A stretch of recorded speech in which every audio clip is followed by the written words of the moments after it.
Listen, it's shocking. It's written about in the book of Revelation. Could it ever happen? The answer is, unfortunately, yes. Total population control. Bill Binney says that's what the National Security Agency wants. He should know. He was technical director of that agency and worked there for more than 30 years.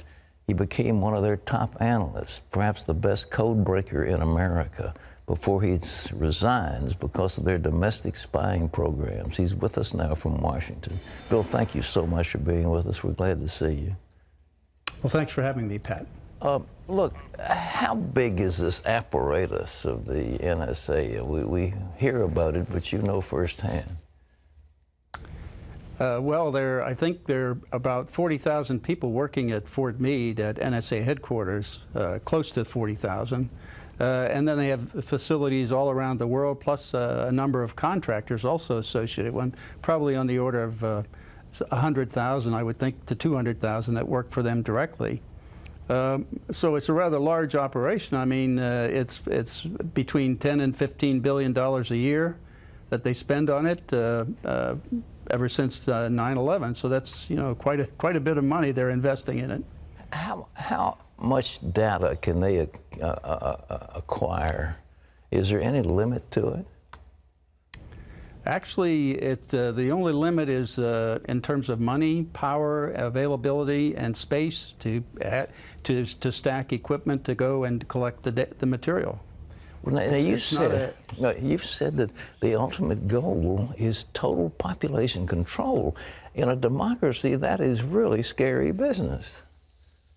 It's actually a totalitarian process that's been used down through history. I mean, that's what totalitarian dictators, states, that's what they want to do. They want to know everything about the population so they can control it. That was the idea behind the Soviet Union, the East German Stasi. That was their idea, and the Gestapo and the SS, and down through history, many others. Is our stuff more powerful than those agencies you mentioned? Yeah, unfortunately it is.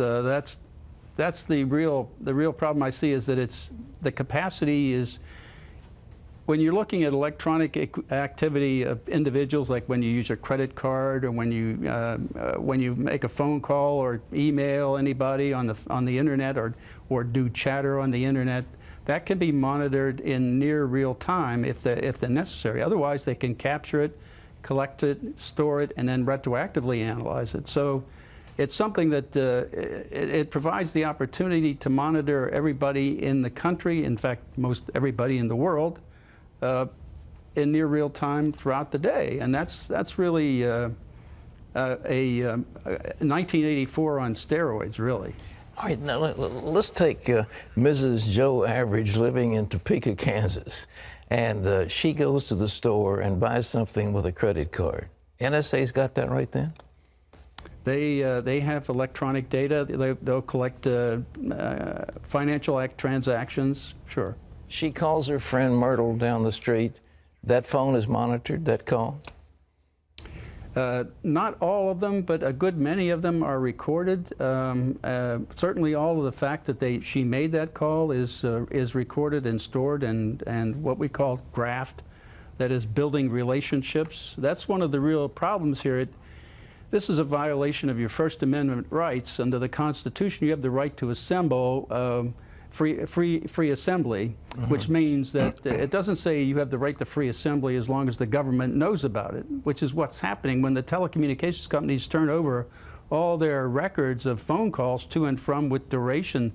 That tells them everybody you're contacting, your whole social network on the phone, because it's a simple matter of doing a reverse lookup to see who that is that you're calling. Oh, you quit the agency because you said what they were doing is unconstitutional. That is clearly unconstitutional, but why does the government keep on doing it? That's the reason I've been able to, at least from what I can see in the public domain, is they're doing it for law enforcement worldwide. And actually the main users of this data are in fact the FBI and the Drug Enforcement Administration and other law enforcement agencies in the country. And they use this data to find criminal activity, and then they go arrest people based on this information. Then they have to do a parallel construction, which means they use normal policing techniques that they would be expected to use to find evidence that would justify and show probable cause for an arrest. Then they substitute that for the NSA data in the courts. In fact, that's one of the things that happened in challenging that process. Was one of the lawsuits was Amnesty International versus Clapper, and that made it to the Supreme Court. And the only way they got rid of that was to basically lie to the Supreme Court and say that, well, if anybody had any of this data used against them in the court of law or anything, that the defendants would be told. And that was simply a lie. Nobody has been told to date. All right.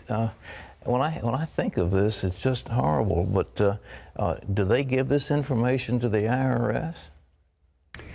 That's the other problem. The Drug Enforcement Administration has a special unit, the Special Operations Division, the SOD, and that division is supposed to, its primary purpose is to look into the NSA data to find criminality and criminal activity. The members of that are the CIA, the NSA, the FBI, of course DEA, DHS, and the IRS.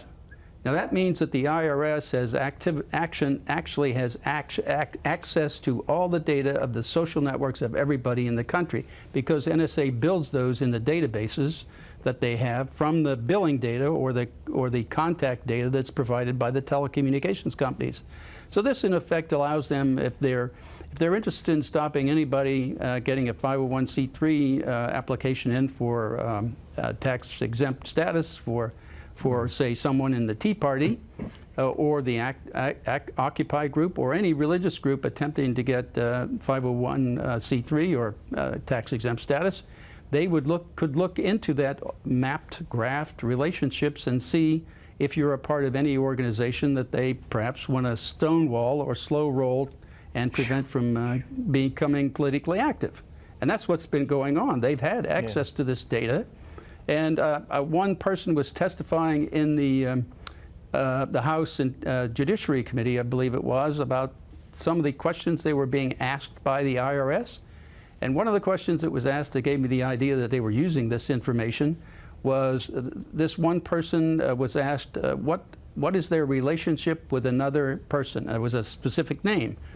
Well, the question I had was not what was their relationship, but how did the IRS know about that relationship?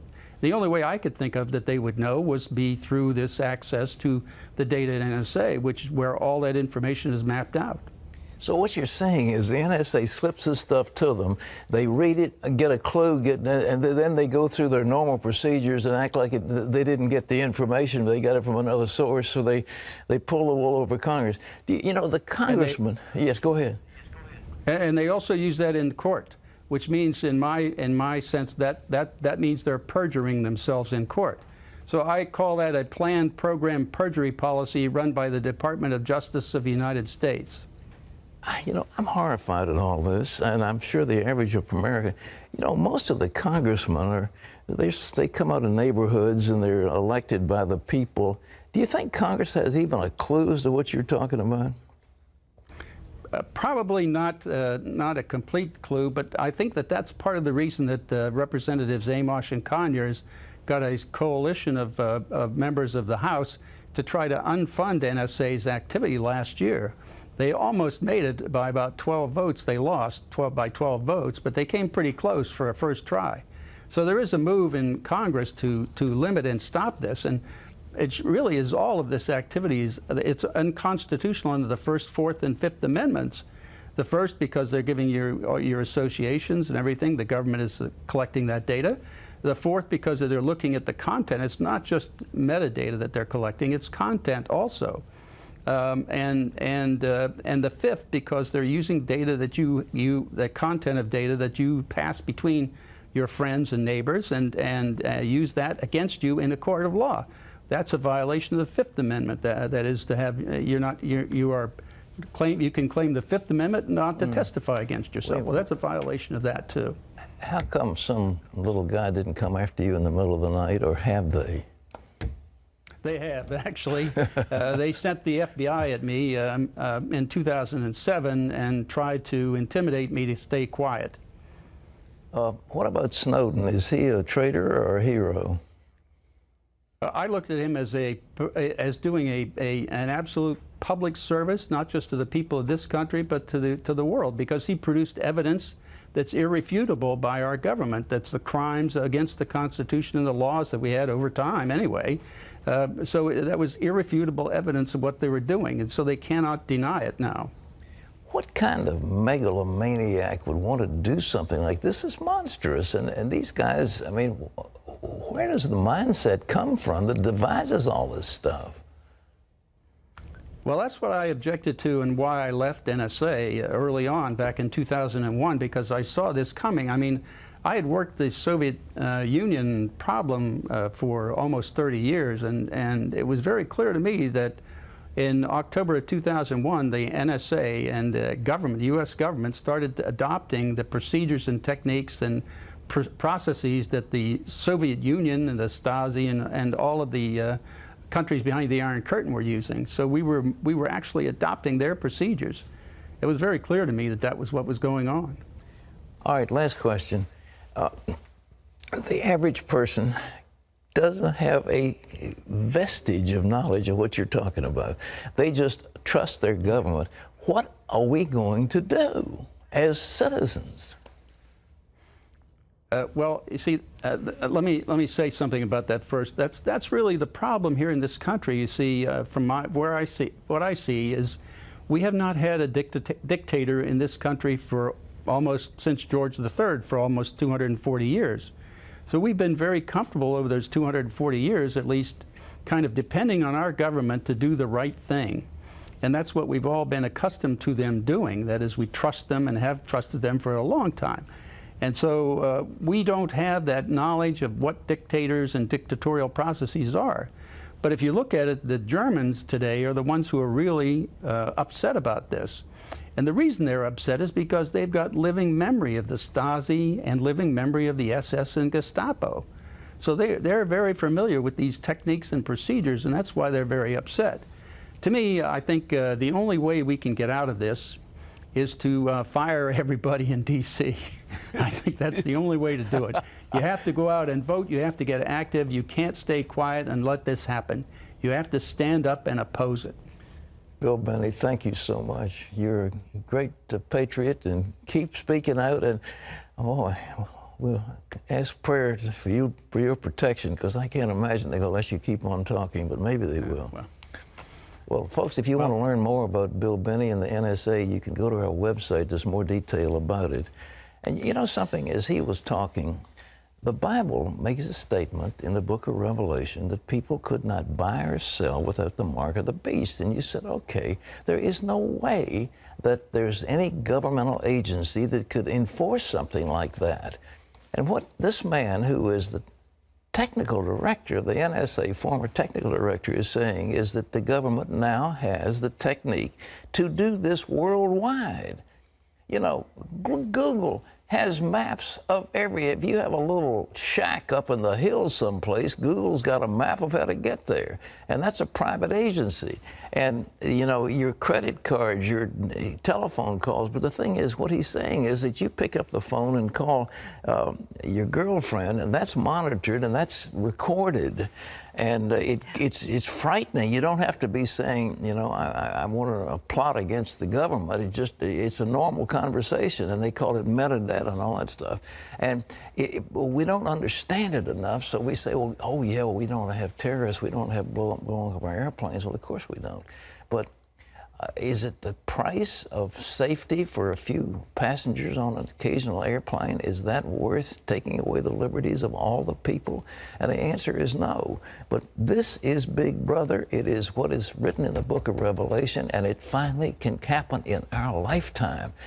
This is scary stuff. Shocking, really. Isn't it? Shocking. I remember reading 1984 and books like The Late Great Planet Earth and thinking that could never happen in our country. People would never buy into that, and here we sit. Well, it's like the old business of the frog in the water. You Yeah. you heat it up slowly, and we're more and more accustomed to it. And every time it comes out and they say, oh, it's okay, it's a USA Patriot Act. It was put in by George Bush. These are good guys.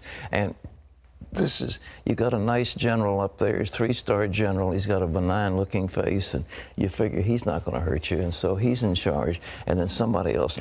Well, we also grew up being taught and believing that the check and balance system in our That's government right. was going to take care of all of this. This is huge. The gathering is in the billions and billions and billions of bits, and it is, we finally have the capacity to control every human being on the face of the earth. Oh. Clean them up! That's what he said. Throw the bombs out and let's start afresh.